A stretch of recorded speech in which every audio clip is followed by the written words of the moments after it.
Okie dokie. In this problem, I will go through 3 examples. I'll show you a couple different ways to go about this problem. Let's get started. They give us this function, this rational function. We have a numerator and denominator, right? And they ask, then a value not in the domain of the function f is what? So we're looking for a value that's not in the domain. What that means is which one of these x values, when plugged into this function, gives us an undefined function value. In other words, like if we plugged in an x value into this function and we were plugging it into a calculator, it would give us an error. That would be a value that's not in the domain, okay? So what does it mean to be undefined? Well, if we have a fraction, the like thing that leads us to an undefined value would be if we have something over 0. In other words, if the denominator is equal to 0, then we will have an undefined value. So we want to ask ourselves, when does the denominator equal 0?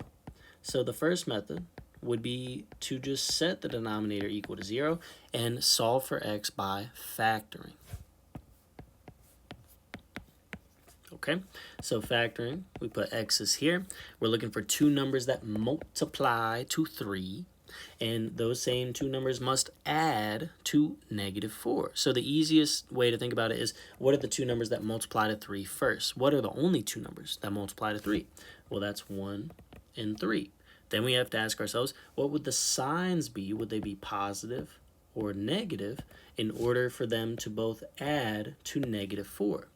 Well, that must mean 1 is negative and 3 is negative, because -1 plus -3 would give us a -4. So then, once we set each of these equal to 0, this equal to 0, and then x minus 3 equal to 0, and we solve for x, we add the 1 over, and we add the 3 over, we get x equals 1 and x equals 3. You could also think about it as like, if you have x minus 1 as the factor, then x equals positive 1 is the actual solution.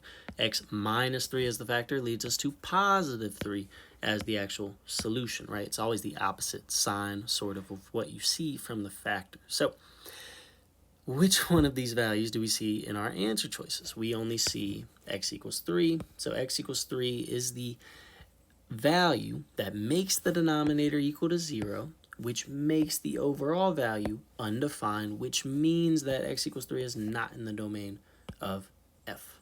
All right? So the other method that I was talking about earlier, if you are not too comfortable with factoring, keep in mind we're really just looking for the x value that makes the denominator equal to 0. So worst case scenario, you can just plug every single one of these values in to the denominator and see which one gives you 0.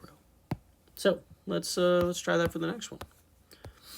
So which value is not in the domain? We're going to only focus on the denominator, and we're just going to plug in all these values. That sounds fun, right? It's a little time consuming, but it's not impossible. It's, it's one method of going about it. Let's see if we can do this strategically in Desmos real quick. So we're going to use a little slider. Instead of x, I'm going to use a. So I'll do a squared minus a, and then minus 12. And we'll add a slider. And what we'll do is just change the value of the slider a to each of these answer choices. And what we're looking for is which one of these a values, which one of these x values makes this value equal to 0, this expression up here, right? So we're going to start with 6. All right, we plug in 6, we get 18. You see that 18 there, right? So this is out of here. We're looking for 0, right? So -4 gives us 8. That's not 0. We'll try 5. We get 8. That's not it. Try -6. We get 30. That's not it. Getting closer. -3. Look at that. We get 0 right there. So -3 is likely our answer. Let's keep going though. -5, 18. Nope. How about +3?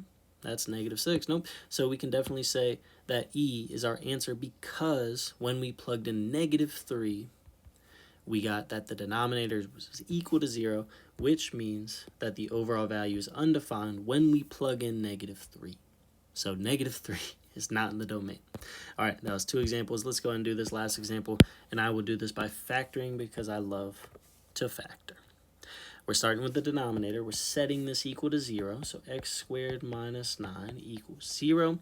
We factor. This is what's known as a difference of 2 squares. So what two numbers multiply to negative 9, but also add to 0, technically, right? So we basically have x squared plus 0x minus 9. You don't really have to think about it like that, but the difference of 2 squares is where we have like the plus and the minus, and then we take the square root of this value.